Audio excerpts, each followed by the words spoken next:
Assalamualaikum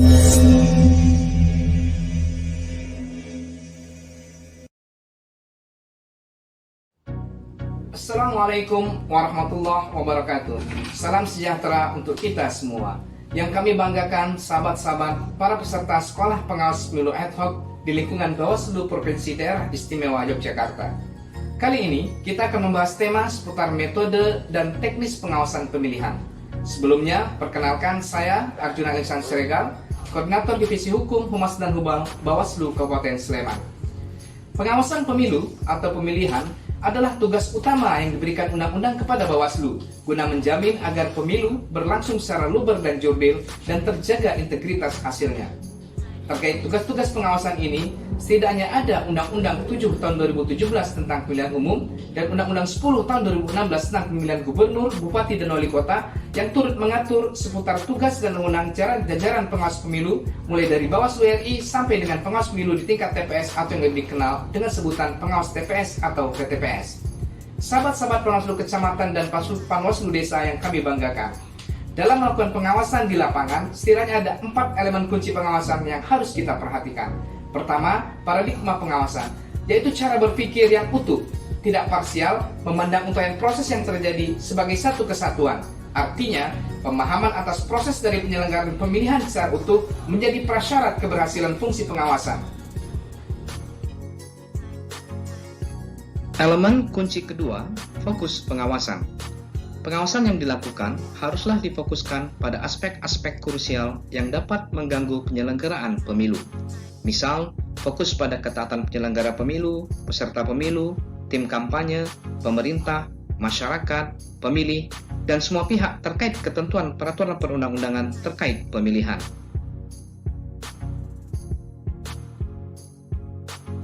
Elemen kunci yang ketiga adalah metode pengawasan. Hal ini tentu nantinya terkait erat dengan sumber daya organisasi dan anggaran yang tersedia.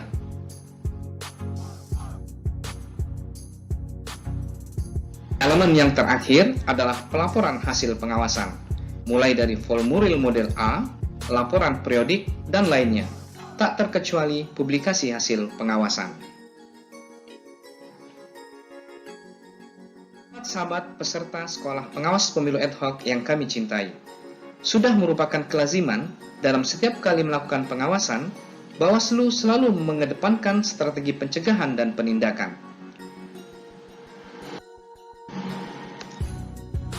Mencegah terjadinya berbagai potensi pelanggaran oleh peserta pemilihan atau pihak terkait merupakan hal yang perlu didahulukan pertama kali dalam melakukan pengawasan dibanding langsung melakukan penindakan atas sebuah dugaan pelanggaran baik administrasi maupun pidana.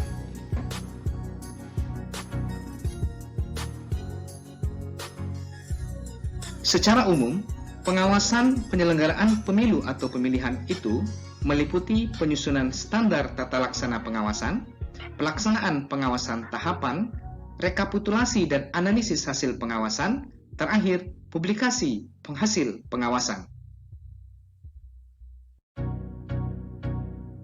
Bersempit lebih teknis lagi, maka kegiatan pengawasan itu meliputi 3 hal pokok, yakni perencanaan pengawasan, pelaksanaan pengawasan, dan evaluasi dan laporan.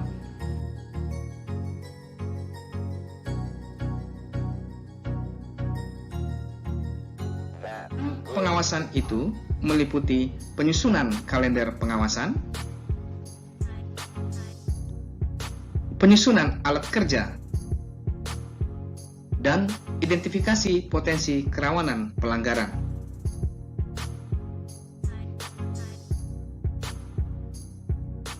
Cara pelaksanaan pengawasan itu meliputi pengawasan secara langsung, membuat analisis hasil pengawasan, serta menentukan ada tidaknya unsur dan jenis pelanggaran yang terjadi.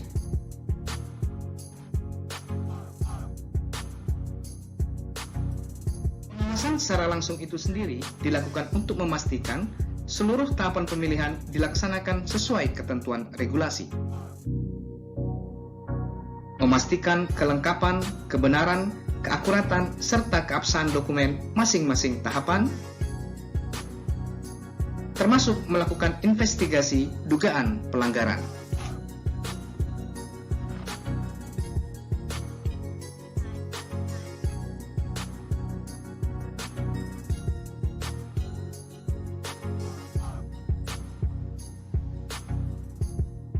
Sahabat-sahabat peserta sekolah pengawas pemilu ad hoc yang kami banggakan. Sebelum melakukan kerja-kerja pengawasan di lapangan, maka ada beberapa hal yang perlu dipersiapkan. Di antaranya surat tugas, tanda pengenal, dan perlengkapan pengawasan, seperti panduan pengawasan, alat kerja, alat rekam, dan lainnya.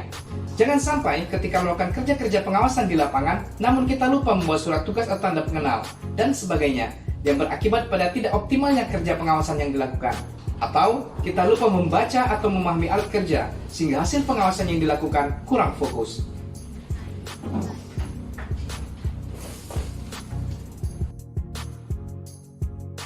Selanjutnya, mari coba bersama-sama kita cermati beberapa isu strategis dalam pengawasan tahapan pemilihan, khususnya tahapan pendaftaran pemilih, pencalonan, kampanye, pemungutan, penghitungan, dan rekapitulasi suara, di mana sejumlah tahapan ini merupakan tugas dan wewenang Panwaslu Kecamatan dan Panwaslu Desa.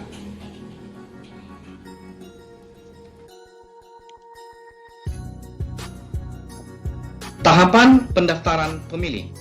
Tujuan pengawasan tahapan pemutakhiran data dan penetapan daftar pemilih tetap adalah untuk: pertama, memastikan penduduk yang berusia sekurang-kurangnya 17 tahun atau sudah atau pernah kawin terdaftar sebagai pemilih. Dua, memastikan seorang pemilih yang memenuhi syarat sebagai pemilih hanya didaftar satu kali dalam daftar pemilih. Dan ketiga, memastikan bahwa pemutakhiran data dan penetapan daftar pemilih tetap sesuai dengan ketentuan peraturan perundang-undangan. Kegiatan pengawasannya oleh Panwaslu Kecamatan dapat berupa mengawasi pengumuman daftar pemilih tetap di PPS, desa, kelurahan, RT, RW, atau tempat lain yang strategis untuk diketahui masyarakat, mengawasi pembuatan rekapitulasi jumlah pemilih terdaftar dalam wilayah kerja PPK masing-masing, serta mengawasi penyampaian rekapitulasi jumlah pemilih terdaftar per desa atau per kelurahan dalam wilayah kerja PPK kepada KPU Kabupaten Kota. Sementara Panwaslu Desa dapat mengawasi pengesahan dan pengumuman daftar pemilih tetap oleh PPS. Kemudian pengawasan tahapan pencalonan.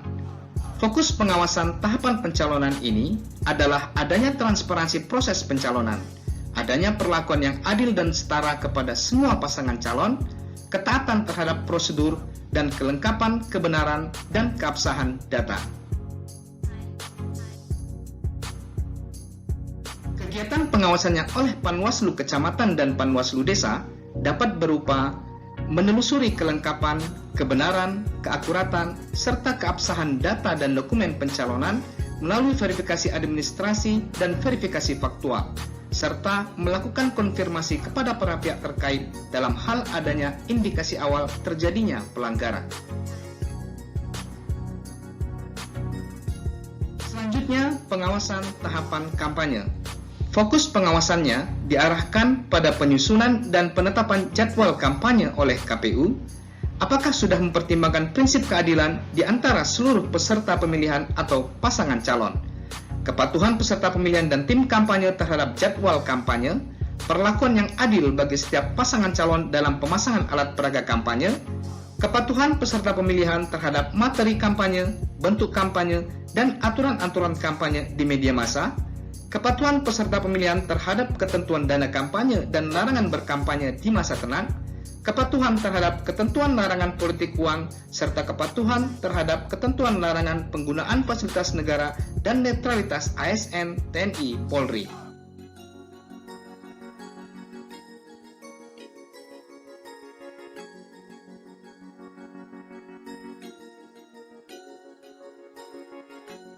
Kegiatan pengawasan yang dilakukan dapat berupa pengawasan pada materi atau jadwal kampanye, metode kampanye, dan larangan-larangan kampanye yang dipandang berpeluang besar terjadinya pelanggaran, serta meminta informasi yang dibutuhkan dalam rangka pelaksanaan kampanye kepada penyelenggara dan pihak terkait lainnya.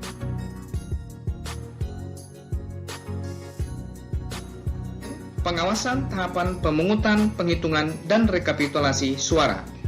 Fokus pengawasannya dapat diarahkan pada kesesuaian waktu penyelenggaraan pemungutan, penghitungan, dan rekapitulasi suara, keterpenuhan syarat pemilih dalam memberikan suara, keterpenuhan hak pilih masyarakat yang tidak tercantum dalam DPT, DPTB, namun yang bersangkutan memenuhi syarat, keterbukaan proses penyelenggaraan pemungutan, penghitungan, dan rekapitulasi suara, terakhir, kecermatan, kebenaran, dan ketepatan dalam proses penghitungan dan rekapitulasi suara.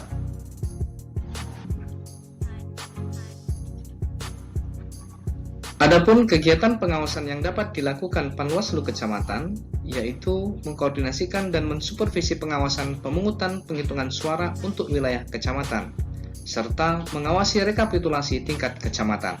Sementara Panwaslu Desa dapat mengkoordinasikan dan mensupervisi pengawasan pemungutan penghitungan suara untuk wilayah desa bersama PTPS.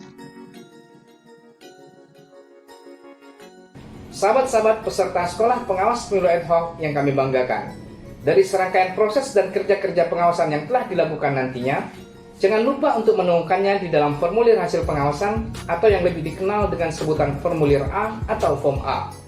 Form A inilah yang nantinya akan menjadi tolok ukur kerja pengawasan yang dilakukan seorang pengawas pemilu.